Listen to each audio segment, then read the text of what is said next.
God, I just listened to this whole podcast. It was terrible. I feel like my ears are gonna bleed. What'd you say?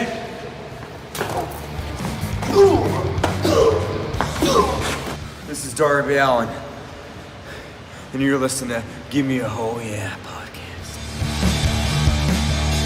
Hello, and a very warm welcome to the Gimme a Whole Wrestling podcast. My name is Ant. Today I'm joined as normal by... with Jack on my back. Jack on my back. He's back. It's Jack on his back. Hello, everyone in chat. Thank you to everyone that joined us during AEW Dynamite. It was awesome. It was a good show. It was a fantastic show, even. It was a really good show, yeah. AEW have a real knack of having like different seasons, and you have a pay-per-view and then they set up a load more new stuff, and loads of new stuff was set up tonight, and it's an interesting show. I didn't think I thought it was a bit like last week where the first half was great and the second half fell off a little bit for me, but it was still a great show. So what do you think? Just really good angles, some really exciting stuff. In general, obviously Miro's debut was huge. I kind of lost my mind when that happened. The Dustin Brody Lee match was pretty solid as well. Obviously, every time we see Dustin in the ring, he seems to get better and better. He's amazing in that respect. The Jurassic Express match, and Jurassic Express going over was a big deal. Well, let's get straight into it then, shall we? Let's talk about that match, because it was a big deal. I didn't expect that to happen at all, because it was against Pentagon and Phoenix. Yeah, I mean, that's like I say, that was a huge deal. You know, Pentagon and Phoenix, even though they obviously sold disillusionment between in their faction with Eddie Kingston, and that was probably why they lost, was to sell that kind of disillusionment. But at the end of the day, it worked really well to really push the story of Jurassic Express as they go into their tag team title match. It's one of them great moments where you're giving someone a win, but at the same time seriously advancing a story for the losing opponents. Like, it didn't matter that they lost, because that was all part of the story, and that's brilliant booking. Absolutely. At the end of the day, AEW are just fantastic at telling those stories, and really chuffed with a great show. Overall, the story of really good storytelling for Jurassic Express. Obviously, using the Lucha, the Lucha Bros as a sort of stepping stone. It sort of serves to legitimize the Jurassic Express as a tag team, really, as they go into this tag team title match. Just a wonderful, really good chemistry, aside from Jungle Boy's slip, but that happens. Yeah, he sort of tripped over Luchasaurus, didn't he? As we know, that stuff happens a lot. That's okay. It's all right that happens. Well, there was a couple of big moments. There was Jungle Boy that kicked out of an assisted pile driver, which was huge, yeah. What? No one kicks out of that. And then there was one bit I really didn't like, man, is Phoenix did that dive onto Luchasaurus, and Lucha was just out of place. And Ray Phoenix, man, he's gonna fall on his head, dude. Yeah. I mean, that was a little awkward, but like I say, they're going for those high spots, and that's a big thing for AEW now. Yeah, is those high spots. So,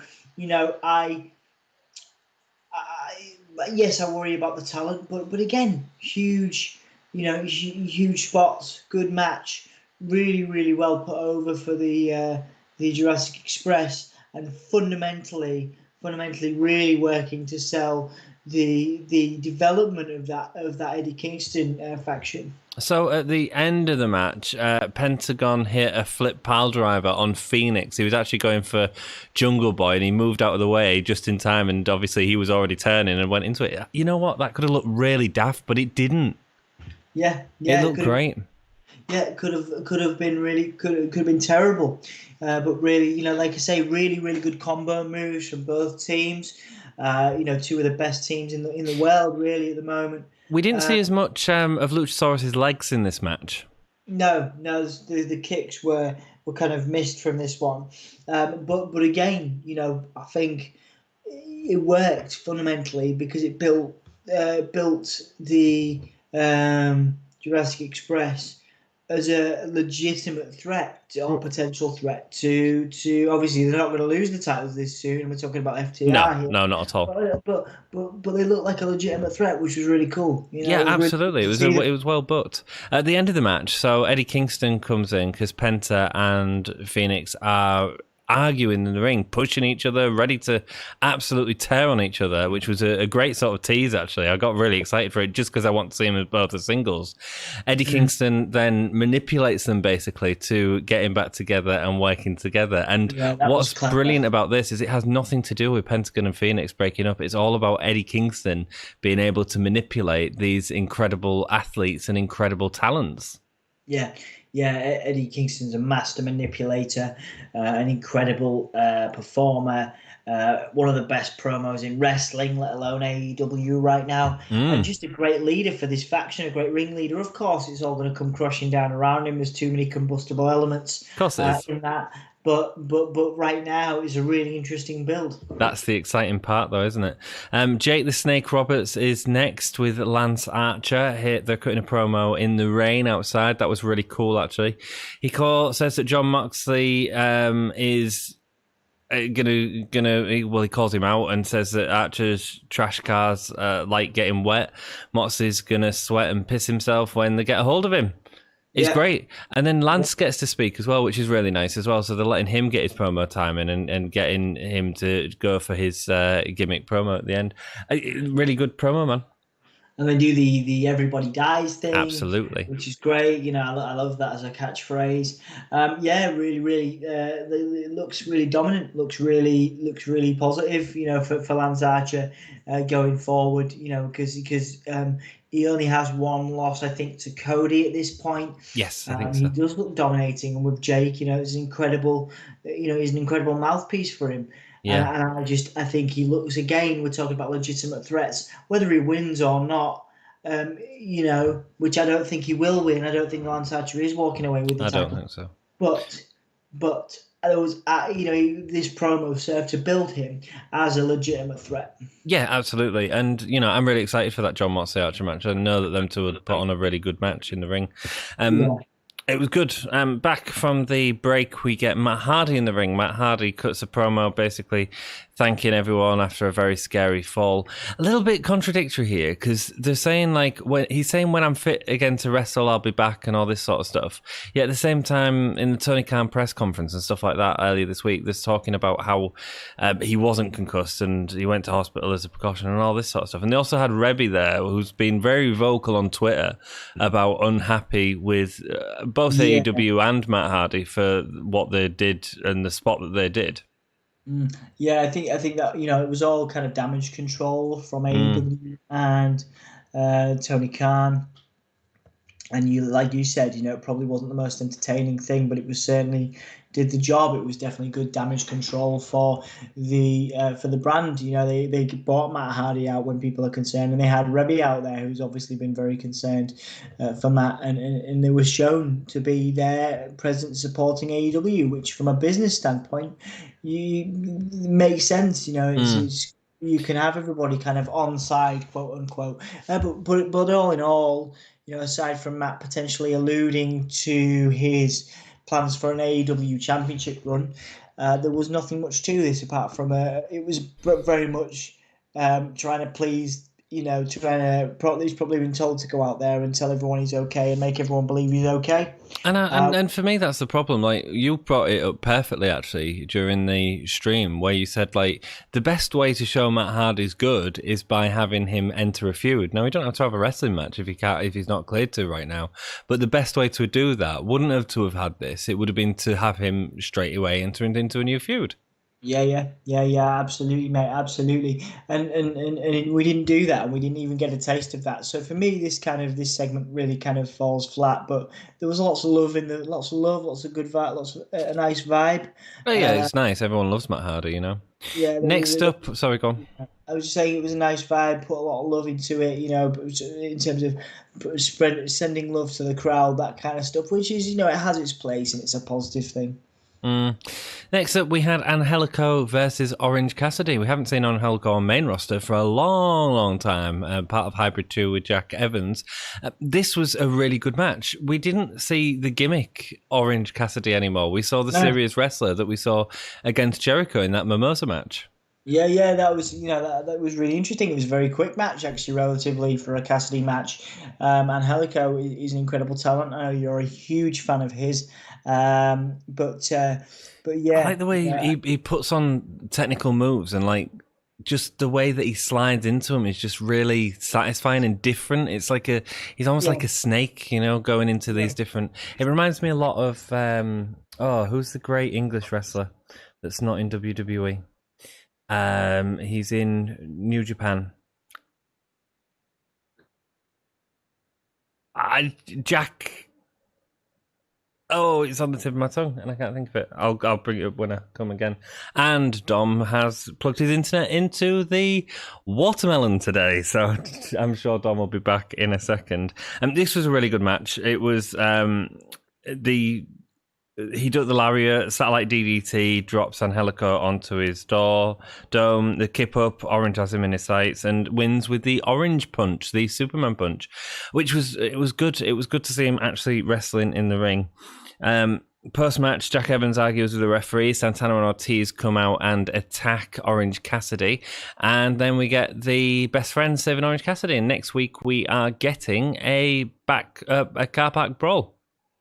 Which is, it's interesting. I mean, with Cassidy having this kind of big, it seems like a bit of a renaissance for his character. You know what I mean? He's a bit more intense, a little bit more angry, and that's good. Because obviously a lot of people call him out for being samey and having a limited gimmick.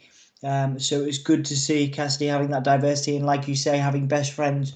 I'm not really sold on best friends at the moment, but they looked legitimately stressed out, legitimately angry. Indeed. At the inner circle for their actions. You know what I mean? So I think it like I say, it builds good feuds for both for everybody involved, for Cassidy, for best friends, for the inner circle. It's a good solid. And the parking lot brawl, it just makes absolute sense to sort of end this feud. Indeed, yeah, absolutely. I think it should come to an end. Although I'm a little bit disappointed we never saw anything from Sue. Yeah, I'm sure she'll turn up next week probably. The person that I was thinking of was what's he called? I forgot it again. Just Zack Sabre Jr. Angelico reminds me a lot of Zack Sabre Jr. Yeah, absolutely. Good comparison there. After the commercial, Alex Marvez is backstage, knocks on the Young Bucks' doors, and the Young Bucks, just like Aleister Black, don't like the door being knocked on and super kick the living hell out of him. Yeah. I wish they'd super kick him off TV. I really dislike him. You don't like him, do you? But they have actually got fined, kayfabe fined £5,000 for this action. So they did. Yeah, I guess they must have thought it was worth it. And then probably the biggest moment of the show, Kip Sabian and Penelope Ford come out to announce their best man for the wedding. And that best man is Miro. Go on. Oh, you spoiled. Oh, dude. What have I spoiled? I'm doing a review. There was 3 more people before that. Oh, yeah, but who cares? Brian Pillman come out. It was a shame Brian Pillman didn't get a match tonight, actually, because it was his birthday, and I know that he really wanted that. But I like Brian Pillman. It was Brian Pillman. There was somebody else. There was a guy. There was a bigger dude who was a fan of Kip Sabian on Twitch. He was the first one. Yeah, they keep playing that Twitch gimmick, man. Yeah, it's great. It's a little. Go on, then you can say it. Who debuted, Dom? So you had Brian Pillman, and then you had one more person as well. There was 3. There was 3. Who was the third one? The third one was Miro. It was Miro. We had Miro Day chants, which was great. Yeah. I kind of lost my mind. I was super excited. I've been looking forward to this. I called Miro being my number 1 pick for anybody that could go to AEW. He was my number 1 guy that I wanted to see there. So this is a huge deal for me personally as a wrestling fan. It's great. It was massive. It was massive. It was really well done. Interesting they brought him in with Kip Sabian, but Kip, I think needs something after the tag team with Jimmy Havoc. Obviously, didn't pick up. He's a very, very clever promo. He's a good character. Maybe he'll be a heel. Maybe he'll be a face with Miro. Who knows? But this could be quite entertaining, and potentially I think so.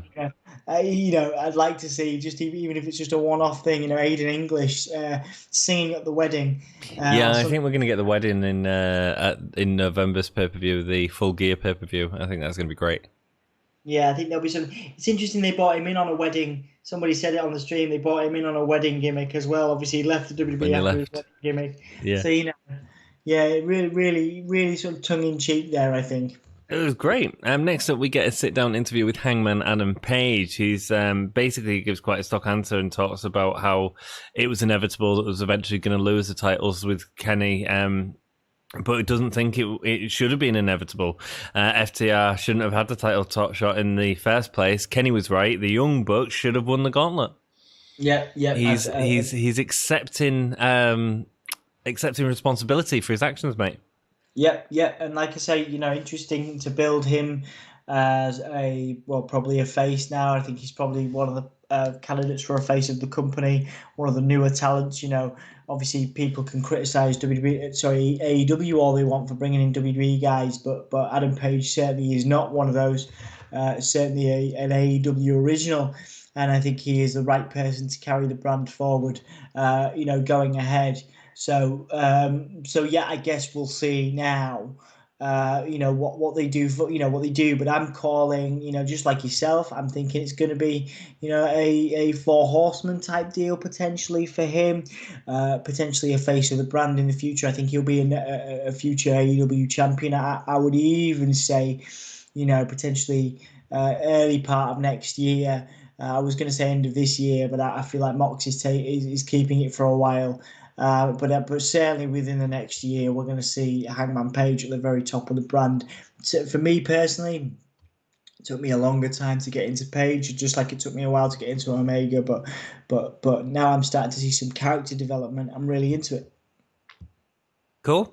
Next match we had Inner Circle and versus Sonny and Joey Janela. Again, another excellent match on the card. One of the issues with this match, though, because Joey and Sonny work so well, and I don't know if it's because we're watching it on Fight TV and we don't get any adverts, but there seems to be massive lulls in any Jericho match when there's adverts, just because he doesn't need to waste his body on that time, he just sort of plays in the ring. But actually we saw some wonderful spots from Sonny and Joey in this match, the chair that they'd set up, which Jericho went face first into, and obviously Jericho and Hager got the win, setting them up for a tag team run in AEW, which is interesting. I don't know if that's the best idea, but it's interesting. It's something, and it gives the tag team division even more clout, having Jericho and Hager be a part of that. Really not sold on Hager at the moment, but he needs something to do, and obviously so does Jericho, now coming off the Cassidy feud. Very interested to see what Cassidy does next off the back of that as well. Jericho can use this time to put over Hager perhaps, and they both, interestingly enough, Hager and Jericho, obviously with the more experience and the bigger platforms, were very, very keen to put over Janela and Sonny Kiss, who are without question my favourite tag team of the moment. I'm really big fan of how this match went down. They put over Kiss and Janela, and like I say, it allows them to develop as a tag team, Jericho and Hager. So all in all, a bunch of winners here, I think. Everybody ended up looking cool. Oh, I don't know. I don't think they did, actually. I disagree. I don't think Jericho and Hager look like winners at all. I think they look like real chumps to be sort of so competitive against Sonny and Janela at this point. But I think that was meant to put Janela and Sonny over. Yeah, it was, but I don't think it made Jericho and Hager look any good at all. I mean, Hager won with the arm triangle. At least he sort of won as opposed to Jericho. But I didn't think it did anything for them. It really made them look quite weak, actually, in my opinion. Well, we'll see what develops over the coming weeks. Indeed. Let's carry on, shall we? John Moxley cut a promo. Yeah, decent promo. He's saying there's never enough time, and he's it's getting a bit samey, the Moxley promos. Yeah, he's proud to be the champion, etc. But like I say, it's great to see Moxley in that position, coming off a very surprising win from over MJF. We both called an MJF win for that, so it's quite surprising. And like I say, we'll see what happens next with Archer. You know, like I say, he's right now he's the figurehead of the brand, and for me, he's doing a good job. Yeah, good. Yeah, let's move through this then. Then we had. I feel like we're missing something. Oh, the MJF breakup. Yeah, the MJF breakup, which ended up.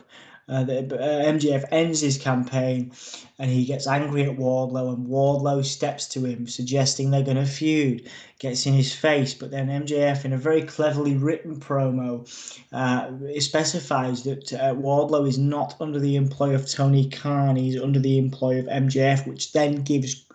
Gravitas gives some point to this feud, because we're going to see Wardlow not want to attack MJF because that's who's giving him his job. But eventually, a bit like I think it was a JBL and Shawn Michaels storyline many years ago, when Shawn Michaels went kayfabe broke, and JBL said, you can keep your job if you work for me. And eventually there was a blow off where Shawn Michaels couldn't take it anymore, and then they had their match. And I think it's Ted DiBiase and Virgil all over again, which is fine, and that's the perfect story for them to be in, because you can really build some sort of compassion to Wardlow in that situation. Absolutely, we're gonna get the same type of story, so it'd be really interesting. And like I say, it's okay to recycle those stories because they don't come along too often. Absolutely. FTR are in the ring next for a championship celebration, basically mocking each of the other tag teams whilst at the same time saying that they're great. SCU complaining about the age. Private Party didn't even want to talk to them, and we get the Jurassic Express that go in and clear them out, and it's Marco Stunt that pulls the ice bucket on them. The Owls challenge for the FTR. Yeah, really fun segment. Bit of cake eating at the end, which I know you didn't like, but I think it felt a bit goofy. Fill some time over at the break and everything, and that's okay. I thought it was fun. Not much more to say on that segment, really. Entertaining for me personally. Really, again, builds the animosity between Jurassic Express and FTR for next week. So, for all intents and purposes, it does what it says, does what it needs to do. And just to confirm that next week's match with the Jungle Express and FTR is not a title match. Then after that, we get Taz back on commentary, and he introduces his man, Darby Allin. But it's not Darby Allin, it's Ricky Starks. Ricky Starks come out cosplaying Darby Allin again, which is brilliant. And his promo, he is so good. Oh, yeah. He knows exactly when to pause during his promos. He says that he's dislocated his pinky, he's got thumbtacks in his boots, he can't go skateboarding with his friends anymore. He's great. Yeah, really entertaining. Ricky Starks at the moment. He's going to be the next Rock, absolutely. I think just so solid on the mic, building his Darby Allin feud, which he's inevitably going into. So yeah, absolutely. Very good segment. Next up, Nyla Rose versus Taya Conte. Taya Conte has a contract with All Elite Wrestling. It was announced on Twitter earlier today, which is great, good for her. However, this match lacked any sort of pace, man. It was just slow. And one of the arm bars that Tay Conti got Nyla Rose to at the end felt like someone sort of wrestling, putting the legs up on someone slowly. This didn't do it for me at all, Dom. It really showed the weakness of the women's division again. Yeah, I think this was the weakest match on the card for me personally. It's always great to see Vicky Guerrero as a kind of antagonistic heel, screaming at opponents and opponents of Nyla Rose. End of the day, it did put over Nyla as a dominating force, but didn't do much for Taya Conte. Like I say, just entertaining to have Vicky Guerrero there. But as far as I'm concerned, one of if not the most weak match on this card. Absolutely. Which is a real shame. Hikaru Shida come out at the end to challenge Nyla Rose. So we're getting that again, which would be cool. They put on a wonderful match, both back at Double or Nothing, so that's good. Next up, we had a Kenny Omega sit-down interview, where he basically talks about Hangman and Page. He says that it seems like Hangman wants to reconcile the differences, but he's not interested in that, because he spent a year in this tag division and feels like he's wasted a year of his life when he's got singles aspirations. Yeah, he's got some goals that are beyond what he wants to do with Hangman and has done. He's moving on to bigger and better things, and he's asking he's suggesting that Hangman moves on and looks for other opportunities. So like I say, I'm sure we're going to see a feud between them two, and I'm sure we're going to see some absolutely mind blowing matches. Absolutely, mate. Absolutely. Then the final match on the card, Mr. Brody Lee, out by himself, not with members of Dark Order, comes out against Dustin Rhodes. Dustin sporting his blue gear. Well, I think we all expected something bigger to happen here, like a heel turn from Dustin or Dustin joining the Dark Order, which I thought would be really cool. Yeah, but I'm impressed with the overall match, the pace and everything. Given the age of particularly Dustin, I can spend so many hours talking up Dustin as a performer. His work in the ring here really put over Brody as a dominant force. Ends up winning with the Brody Lee lariat, which was great, but not without Dustin. Giving him some fire, I think he got a Hurricane Rana off the top, which was amazing. Got the sort of Gold Dust trademark snapping power slam, which is always fantastic. So a lot of really, really tight action here. I know you weren't the biggest fan of it, but for me... no, it felt a bit sloppy, actually, at times. There was a couple of missed points. I think that at times it didn't work great together. I think I can forgive those for the quality. I think there was a lot of chemistry in other parts of it.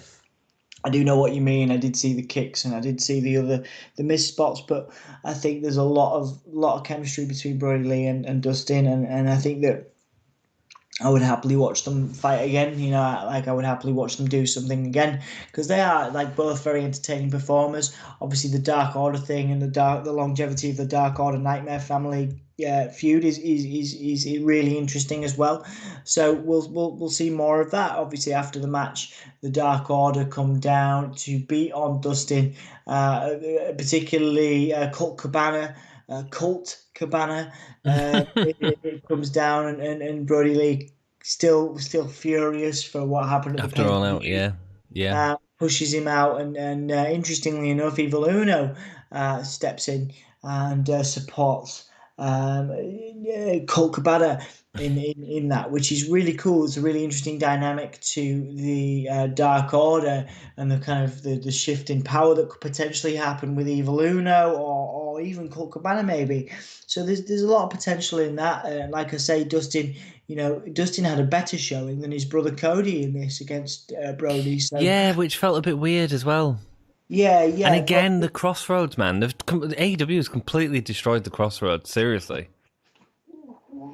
Yeah, I was gonna hope that you carried on so I could have a stretch. But anyway, what I'll do is I'll continue to talk about how, like the Crossroads itself as a maneuver is like I say, it is lost all its impact. Absolutely, it's gone. It's rubbish. But then that lariat clothesline that obviously was completely misused in WWE for Brody Lee looks ridiculously vicious now. Indeed. When he does it on Dustin and with someone that can sell as well as Dustin Rhodes. Again, Brody Lee comes off this looking like a dominant, ambitious and... Well, another nice thing that Dustin did, which was nice and surprising actually, because we didn't see a lot of it during his WWE run, and certainly in recent years, was a pile driver that he delivered to Brody Lee. Yeah, absolutely. We're seeing more and more power drivers now in Impact Wrestling and in AEW. Obviously, it's a big thing, big no-no for WWE. So yeah, interesting to see a bit more diversity in the moveset from everybody who has come from these backgrounds, a WWE background. To everybody from Miro to Dustin to Brody all seem to be having a lot more fun. Yeah, cool, great. So I'm going to call that there. We've got loads of comments, so I'll be reading all them out in a second. So just bear with us while we do our reviews of our scores for the show. How many Gimme a Whole Year stars are you giving this, Dom? I'm going to give this 3. I'm going to give it 2.5. I thought it was okay. I thought it moved on some stuff, but I certainly thought the first half was better than the second. What was your favourite match? Favourite match this week was... let me try and think. I'm going to go with the Lucha Bros versus the Jurassic Express. For me, I agree. I'm going to... Sorry, go on. I just think all things considered, it was the best match. Yes, absolutely. I agree completely. I thought it was a really good match. But Phoenix needs to stop doing dives onto his head. And your favourite performer? Favourite performer tonight? Ooh, it's a good question. I'm going to say... might be a bit controversial, really. I'm going to say Dustin. Okay, cool. Well, that's fine. A lot of people seem to enjoy it. People in our chat enjoyed the match. I just didn't get that into it. Yeah, I'm going to say it was Pentagon. I think he's incredible. He's incredible. I'm going to get to all your comments. Thank you so much, everyone, for joining us. I do appreciate it. If you have got any questions or anything, write them down in the comments, and when we get to them, we'll obviously answer them the best we can. Jack did the timestamps on the first video. Thank you so much for that, Jack. We do appreciate that. Renzo says hello. Is Rusev in AEW? Yes, Miro is in AEW and seems to be going with a fun gimmick. Yeah, absolutely. He looks like he's having a lot of fun, which is fantastic. And like we say, it's really good for all the WWE guys, all the ex-WWE guys. They seem to be given a lot more creative freedom, a lot more autonomy, which is fantastic. Absolutely. Surprised Matt didn't throw up a lot with his fresh concussion on Saturday. That was a less serious one did to me. Right. Well, maybe he did backstage. Who knows, man? I don't know. He certainly shouldn't have done that spot that he did afterwards. It was weird tonight, though. It was weird, the acceptance that he's not cleared, but he didn't have concussion. Are you kidding? Yeah, exactly, yeah. Colt Anime says, you hear about Luther and Serpentico being an official tag team. Yeah, they are now an official tag team, the Death Dealers or whatever they're called now, and that's great. Like I say, Luther's been at this for a long time, 30 years. It's nice to see him have a US TV deal. He's a weird character. I'm not personally a fan of the gimmick. I think, like I've said to you, I've been very outspoken about the tendency to overdo the kind of goth, alternative gimmick, and obviously they already have that. I think I don't get that as much as you do. I think it reminds you of someone specifically, Is that maybe the case? I just think Darby Allin does that already. Darby Allin reminds you of someone. No.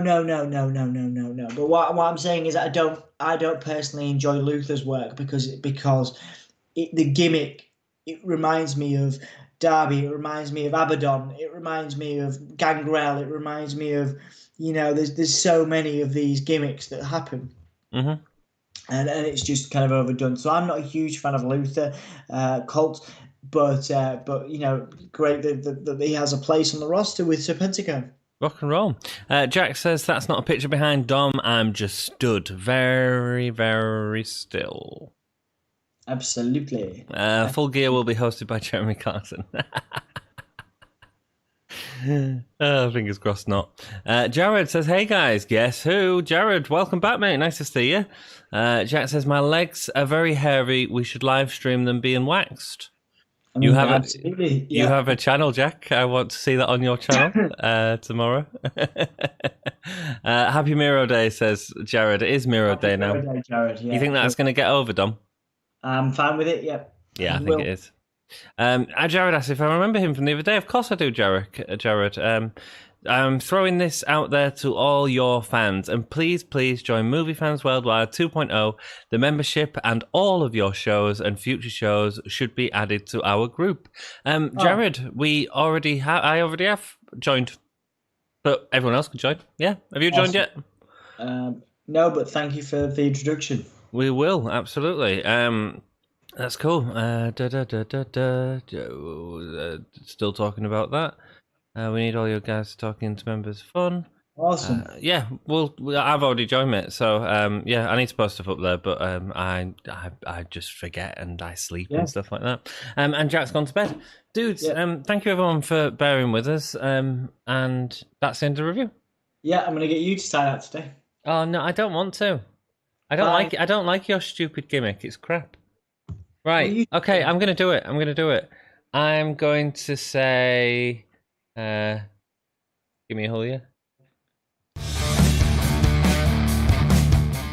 All right, I'm back. Go on, sign out. Right, okay, guys, we're gonna count down from 5. If you're in the US, shout. If you're in Europe or the UK, please whisper because you'll probably wake some people up. At the end of my 5 count, you're gonna shout or whisper, "Hell yeah!" Ready? 5, 4, 3, 2, 1. Hell yeah! This is the hardcore legend, Mick Foley. Well, hello and welcome to Give Me a Oh Yeah. I hope everyone there right there in Yorkshire is having a nice day. Bang, bang. Have a nice day. Yeah.